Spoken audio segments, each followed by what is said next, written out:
ধর্ষণের শিকার শিশু আসিয়ার মর্মান্তিক মৃত্যুর পর মানসিকভাবে বিপর্যস্ত ও ভারসাম্যহীন হয়ে পড়া তার বাবার পাশে দাঁড়িয়েছেন বিএনপির ভারপ্রাপ্ত চেয়ারম্যান তারেক রহমান। আসিয়ার বাবা ফেরদৌস পেশায় একজন কৃষক ও ভ্যান চালক। নিজের আদরের ছোট্ট আসিয়ার মর্মান্তিক পরিণতি মেনে নিতে পারেননি তিনি। এই ভয়ঙ্কর মানসিক আঘাতে অনেকটা ভারসাম্য হারিয়ে ফেলেছেন তিনি।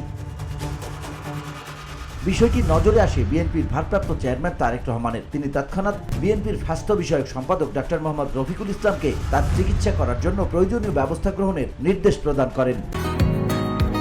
বসুন্ধরা, উত্তরা, বনশ্রী, কুড়িল ও বাড্ডা সহ রাজধানীর বিভিন্ন স্থানে অভিজাত ও অত্যাধুনিক মানের ফ্ল্যাট কেনার এক নির্ভরযোগ্য প্রতিষ্ঠান প্লেজেন্ট প্রপার্টিজ লিমিটেড। তাই আপনার স্বপ্নের আবাসনের জন্য আজই যোগাযোগ করুন। Pleasant properties limited, where destiny matches eventually. মঙ্গলবার ঢাকা মহানগর দক্ষিণ যুবদলের সদস্য সচিব রবিউল ইসলাম নয়ন নিজ দায়িত্বে আসিয়ার বাবাকে ঢাকায় আনার ব্যবস্থা করেন। বিএনপির স্বাস্থ্য বিষয়ক সম্পাদক ডক্টর মোহাম্মদ রফিকুল ইসলাম নিজ তত্ত্বাবধানে ঢাকার একটি বিশেষায়িত হাসপাতালে তার ভর্তি ও চিকিৎসার ব্যবস্থা করেন।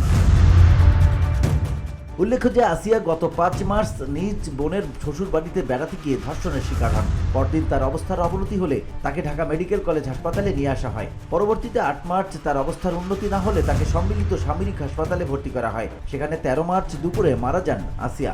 তার চিকিৎসা শুরু থেকেই বিএনপির ভারপ্রাপ্ত চেয়ারম্যান তারেক রহমান সরাসরি তার চিকিৎসা প্রত্যক্ষভাবে পর্যবেক্ষণ করেন এবং তার প্রেরিত স্বাস্থ্যসেবা সেলের সমন্বয়ক ও বিএনপির স্বাস্থ্য বিষয়ক সম্পাদক ডক্টর মোহাম্মদ রফিকুল ইসলাম ও তার টিম সব ধরনের সহযোগিতা করেন আসিয়া ও তার পরিবারকে। ঢাকা মহানগর দক্ষিণ যুবদলের সদস্য সচিব রবিউল ইসলাম নয়ন এই ঘটনার শুরু থেকেই আসিয়ার পরিবারের সাথে ছিলেন ও তাদের যাবতীয় সহযোগিতা করেন বিএনপির ভারপ্রাপ্ত chairman Tarique Rahman. VOD Bangla news desk.